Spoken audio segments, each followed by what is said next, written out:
I know कि ये video मैंने काफी पहले प्रॉमिस किया था एंड अब काफी लेट हो गई है, लेकिन तुम लोगों ने उस वीडियो को देखा ही नहीं। पर खैर, देर आए दुरुस्त आए। तो आज की वीडियो में हम लोग बात करेंगे कि क्यों एसआरके के करियर का सबसे एम्बिशियस प्रोजेक्ट इतने मिजरेबली फ्लॉप हो गया। पर ये जानने से पहले हमें जीरो की ग्रेटनेस को समझना होगा, जो कि तुम लोग इस वीडियो में जाके देख सकते हो। एंड अब finally let's discuss what the fuck went wrong with zero.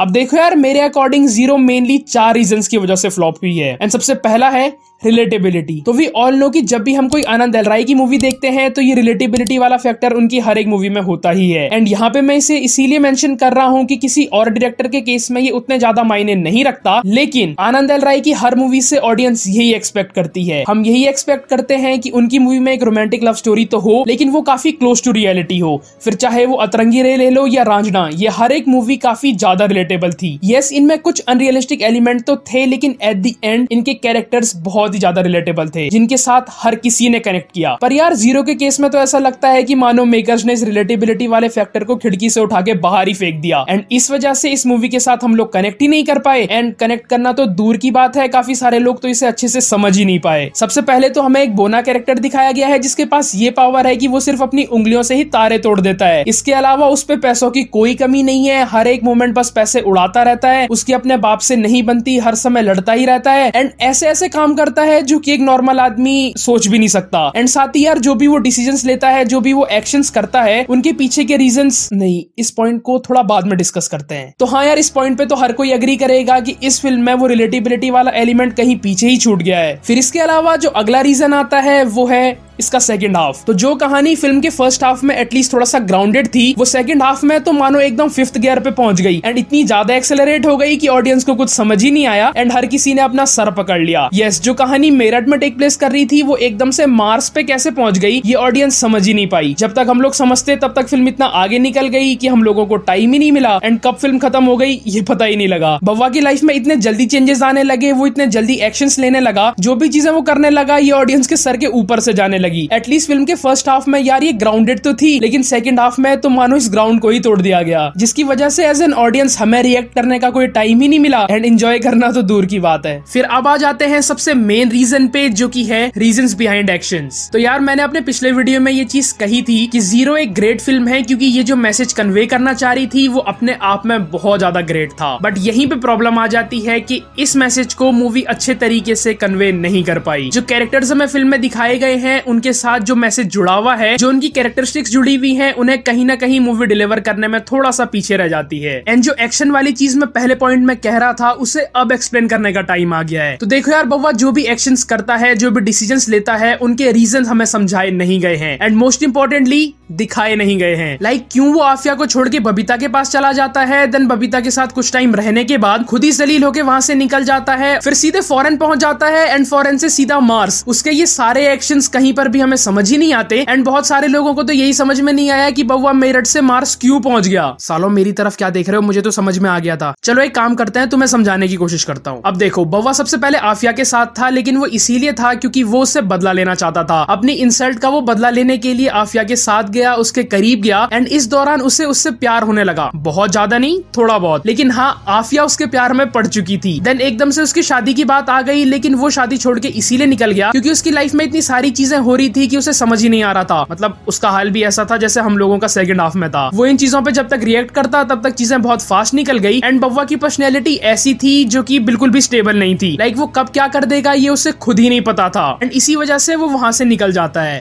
अब घर में क्या आ गई, 2 दिन में मेरी हल्दी लग गई, तीसरे दिन औरतें ढोलक लेकर बैठ गई और चौथे दिन पूरा मेरा घोड़ी के आगे नाचने लगा। और मैं कोयल हूँ आफिया, कोयल। मैं अपना खुद का घोंसला नहीं बना सकता, मैं दूसरों के घोंसलों में ही अंडे दे सकता हूँ। मैं कोयल ही पैदा हुआ था, मैं कोयल ही मरूंगा, मैं कोयल ही मर जाऊंगा।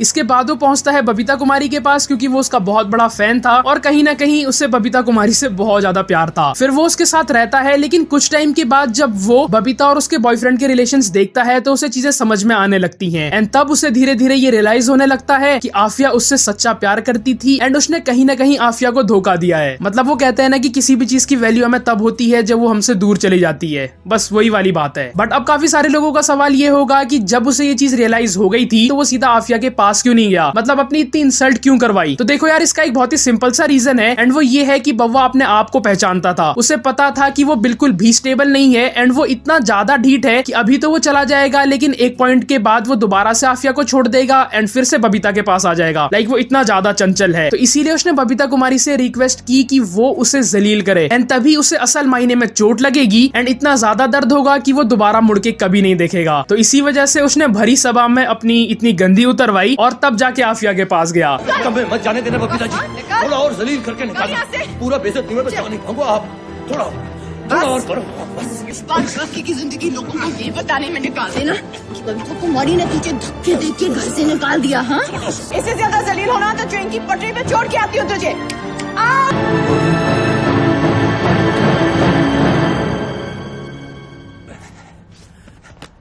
Thank you Babita ji. फिर इसके बाद यार जब वो फॉरेन पहुंच जाता है एंड वहां आफिया के बच्चे को देखता है एंड उसे पता लगता है कि ये उसका ही बेटा है तो वो बहुत ज्यादा इमोशनल हो जाता है एंड उस बच्चे से वो काफी ज्यादा इमोशनली अटैच हो जाता है, जो कि बाय द वे फिल्म में काफी अच्छे तरीके से दिखाया गया है।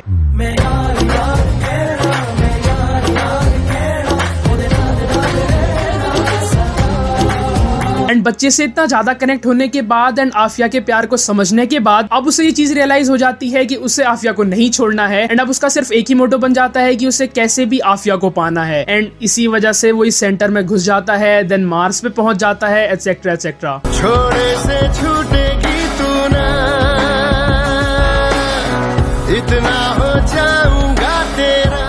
तो आई होप कि अब तुम लोगों को समझ में आ गया होगा कि फिल्म क्या बताना चाह रही थी, ये कैरेक्टर्स क्या कर रहे थे एंड बव्वा की इन सारी हरकतों के पीछे क्या रीजन था। बट अभी भी ये समझ में नहीं आया कि साले के पास इतने पैसे कैसे थे। बट अब तुम लोग सोच रहे होगे कि यार जब फिल्म इतनी सारी अच्छी चीजें दिखाई रही थी तो फिर क्यों हमें पसंद नहीं आई। तो इसका वही रीजन है कि यार इन लोगों ने रीजन को अच्छे से दिखाया ही नहीं, लाइक कन्विंसिंगली स्क्रीन पे दिखाया नहीं गया एंड हम लोगों को कुछ समझ ही नहीं आया। मुझे आ गया था सालो, तुम्हें नहीं आया। इसी वजह से फिल्म काफी सारे लोगों को बोर करने लगती है तो काफी सारे लोग अपने बाल नोचने लगते हैं। एंड यार इन सब चीजों के बाद जो एक पॉइंट और आ जाता है वो है रिवॉचेबिलिटी। इस फिल्म की रिवॉचेबिलिटी काफी कम है। लाइक अगर तुम लोग एसआरके की प्रीवियस मूवीज से कंपेयर करने जाओगे like Raees and even Fan, तो इस फिल्म की रिवॉचेबिलिटी कहीं ना कहीं उनसे कम है। फिर यार काफी सारे लोगों को फिल्म के क्लाइमेक्स से भी इश्यूज थे, लेकिन पर्सनली मुझे कोई इतना ज्यादा बेकार नहीं लगा एंड फिल्म का क्लाइमेक्स तो मुझे इवन काफी ज्यादा पसंद आया। बट यस यार, मेनली यही वो 4 रीजंस हैं जिनकी वजह से मुझे ऐसा लगता है कि जीरो वर्क नहीं कर पाई, ऑडियंस को इतना ज्यादा पसंद नहीं आई एंड बॉक्स ऑफिस पर इसने ये परफॉर्मेंस करके दिखाया। एंड ऑब्वियसली तुम लोगों के कुछ और रीजंस हो सकते हैं, तुम्हारा ओपिनियन डिफरेंट हो सकता है जो कि मैं जानना चाहता हूं। तो यस, तुम्हारे पास जो भी रीजंस हैं या तुम लोग इन रीजन से अग्री करते हो या नहीं, सब कुछ कमेंट्स में बता देना। तो बस आज के वीडियो के लिए बस इतना ही। आई होप कि तुम्हें वीडियो पसंद आया होगा एंड जल्दी मिलते हैं